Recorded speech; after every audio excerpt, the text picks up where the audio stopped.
छिंदवाड़ा चौरी की श्री राम कथा का आज विश्राम दिवस है और मेरे साथ में इस समय मौजूद हैं स्वामी श्री अजय रामदास जी महाराज। आपके सानिध्य में श्री राम कथा का श्रवण यहाँ हजारों लाखों लोगों ने किया और 9 दिन के क्या अनुभव रहे हैं।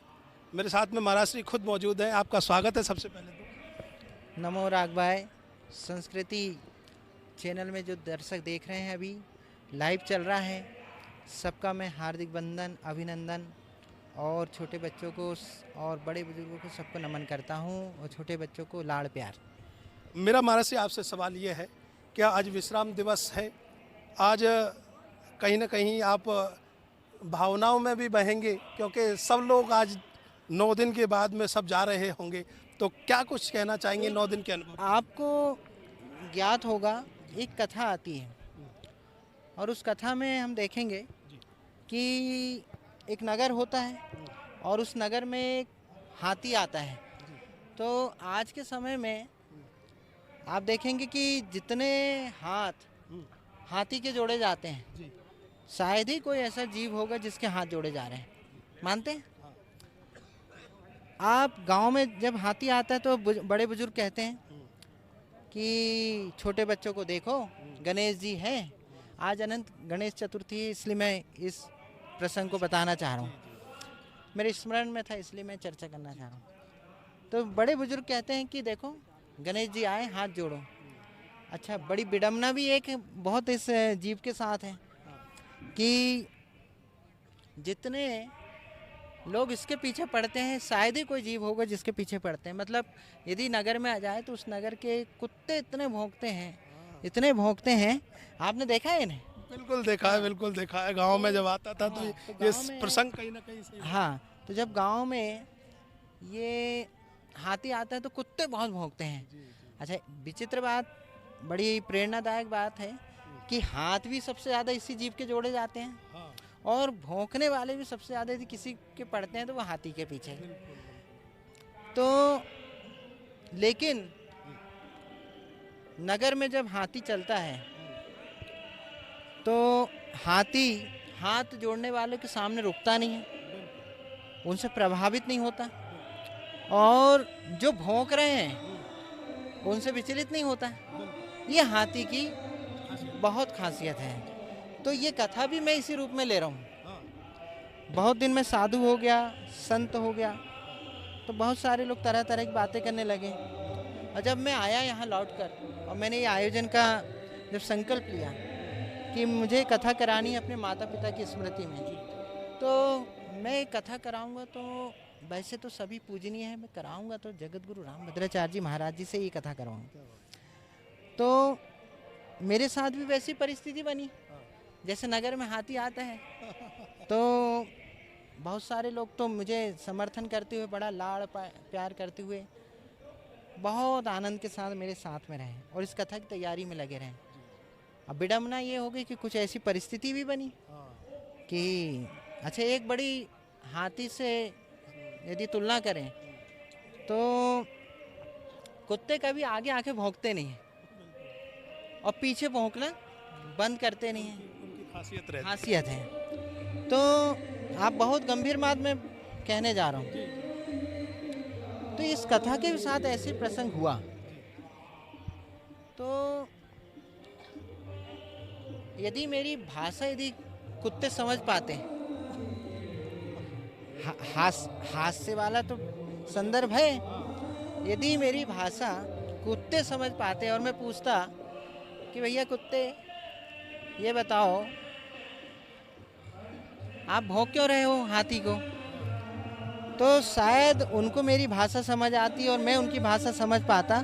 तो कुत्ते ये कहते कि महाराज जी हमें हाथी से कोई दिक्कत नहीं है। तो फिर क्या दिक्कत है भाई, क्यों भौंक रहे हैं? तो वो ये कहते कि महाराज जी हमें हाथी से कोई आपत्ति नहीं, लेकिन जो हाथ जोड़े हुए खड़े हैं ना, उनसे दिक्कत ज़्यादा, उनसे हमें तकलीफ है, हमें वे सहन नहीं हो रहे जो इनके। तो ये कथा के प्रसंग में हमारे साथ ये स्थिति बनी कि हमें इतना लाड़ प्यार चौरी नगर में मिला कि मैं शब्द के साथ बखान नहीं कर सकता, मेरे पास शब्द नहीं है।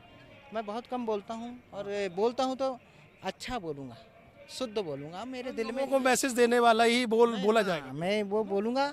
मैं प्रसंग भी कहीं ना कहीं एक मैसेज देता है ऐसे नेगेटिव लोगों को। मैं मैसेज है, मैं अजय रामदास खाए बगैर रह सकता हूँ, पर बोले बगैर नहीं रह सकता। मेरी खासियत, इसको बदल नहीं सकते। तो ये कथा भी वैसी ही है जैसे हाथी का प्रसंग है, वैसे ही इतनी भव्य कथा, इतने दिव्य आयोजन, सभी सनातनियों के लिए तो ये बड़ा सोने पे सुहागा था। इसको तो लोगों को हाथों हाथ लेना था, और लिए भी यहाँ की जनता ने। क्योंकि गणेश महोत्सव चल रहा है, और भी तब भी लोग यहाँ पे आप देख रहे हैं पंडाल भरा हुआ है, कोई चीज़ की कमी नहीं। भोजन हो रहा है, प्रसाद हो रहा है, सारी चीज़ें चल रही हैं।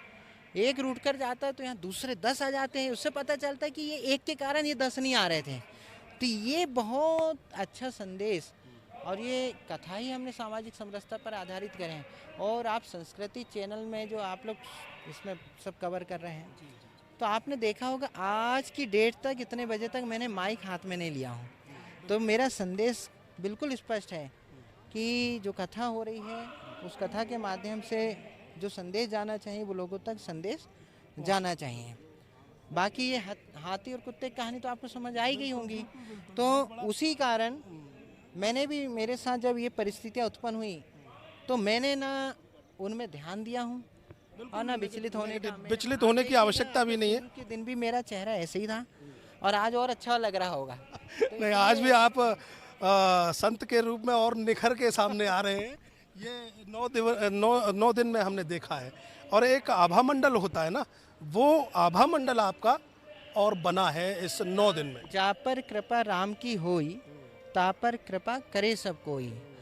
भैया मैं तो केवल हनुमान भक्त हूँ, और इस कथा का ही मैंने मुख्य यजमान हनुमान जी महाराज जाम सांवली वाले दादाजी को बनाया रखा हूँ।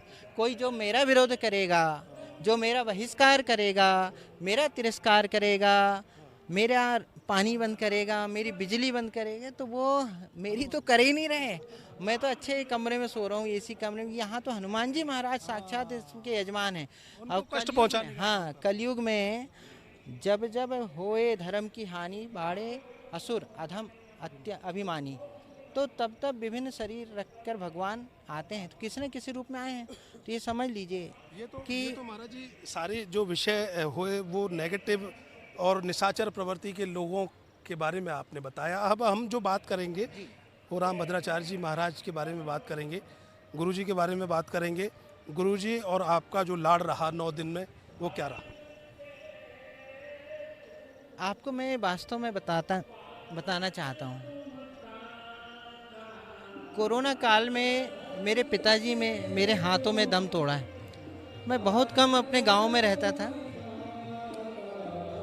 मेरे पिताजी ने जब अंतिम इच्छा जाहिर की मेरे हाथों में, जब कोरोना के समय में कोई किसी को छू नहीं रहा था, तब मैं पिताजी के पास था और मेरी गोद में उनका सिर था।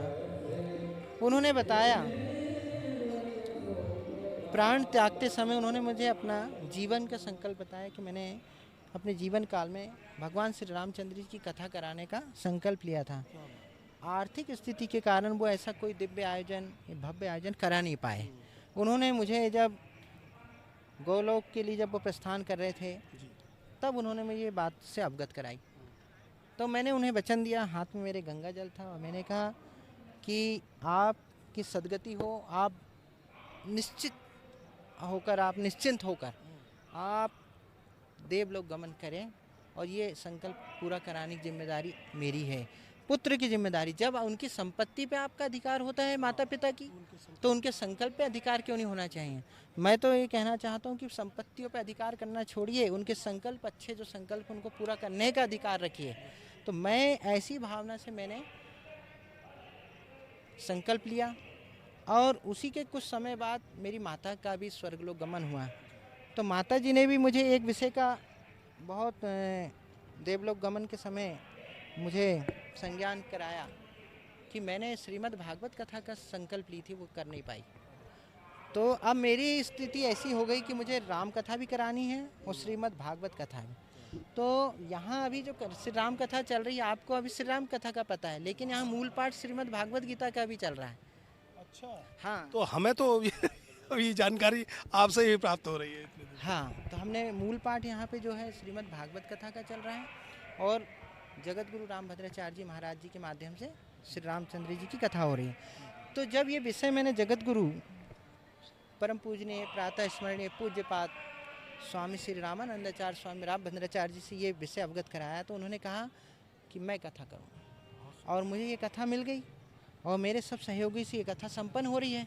तो मैं आज ऐसा आनंदित हूँ कि जैसे मेरे माता पिता स्वर्गलोक से वापस आकर मेरे साथ में बैठे हैं। अभी मैं देख रहा हूँ कि जब कथा आरंभ होती है तो 2 तितलियाँ आकर ज़रूर से ज़रूर गुरुजी के पास में या और कथा राम जी का जहाँ मानस रखा हुआ है वहाँ पर आकर वो जाती हैं।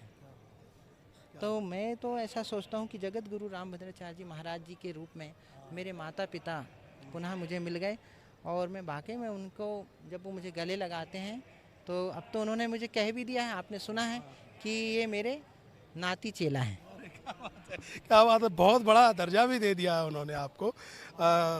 महाराज जी, ये 2 विषय पे बात हो गई। विषय तो तमाम होते हैं, तमाम बातें हम कर सकते हैं और इंटरव्यू लंबा खींच सकते हैं, लेकिन लोगों का पेशेंस कम होता है। साक्षात्कार जितना छोटा हो उतना लोग सुनना चाहते हैं। अब मैं सिर्फ संक्षेप शब्दों में आपसे जानना चाहूँगा कि आगे का आपका एक रूट मैप क्या है। हो जाए। कल जगत गुरु जी का आपने वक्तव्य सुना होगा कि हम गधे नहीं पालते हैं, हम शेर पालते हैं और सनातन के लिए उन्होंने शेर पाले हुए हैं। उसमें भी मैं एक छोटी सी भूमिका अदा कर सकूं, ऐसा गुरु जी का आदेश हो चुका है। और सनातन के ऊपर जो भी व्यक्ति यदि वो करेंगे कुठाराघात तो उनके ऊपर कुछ ना कुछ तो करने के लिए सबको आगे होना पड़ेगा। तो मैं तैयार हूँ, मैं तैयार हूँ और मुझे रोड में मिल चुका है कि मुझे क्या करना है, आगे कैसे इसको संचालित करना है। उनका एक शब्द ही बहुत बड़ा संकेत होता है। तो मुझे तो संकेत मिल गया है, जो होगा सो होगा, देखेंगे। जब उन्होंने खुद कहा है कि हम गधे नहीं पालते हैं, शेर पालते हैं, तो हाँ, एक अजय रामदास भी शेर है।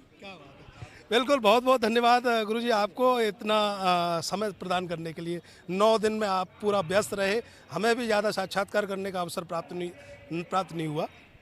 इस कथा का जितना भी यदि कोई मुझे आप क्या कहते हैं, प्रसाद नहीं, इसका कोई अच्छा शब्द हम देखें, इसका अनुग्रह यदि कोई प्राप्त होने वाला है तो मैं कहता हूँ कि छिंदवाड़ा ज़िले में मेरा जन्म हुआ है, चौरी से यहाँ घोगरी में मेरा जन्म हुआ है। जो भी अनुग्रह मुझे दिव्य अनुग्रह जो मिलने वाला है वो सारी इस क्षेत्र की जनता को मिले।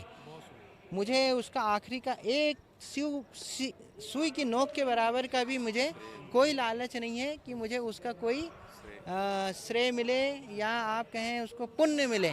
मैं पुण्य की भी कामना के कारण ये कथा नहीं कर रहा हूँ, मैं कथा कर रहा हूँ केवल अपने माता पिता के स्मरण के लिए। ये स्वर्ग लोक में इसका पुण्य उन्हें प्राप्त हो और यहाँ चौरई क्षेत्र की जनता को ये पुण्य प्राप्त हो।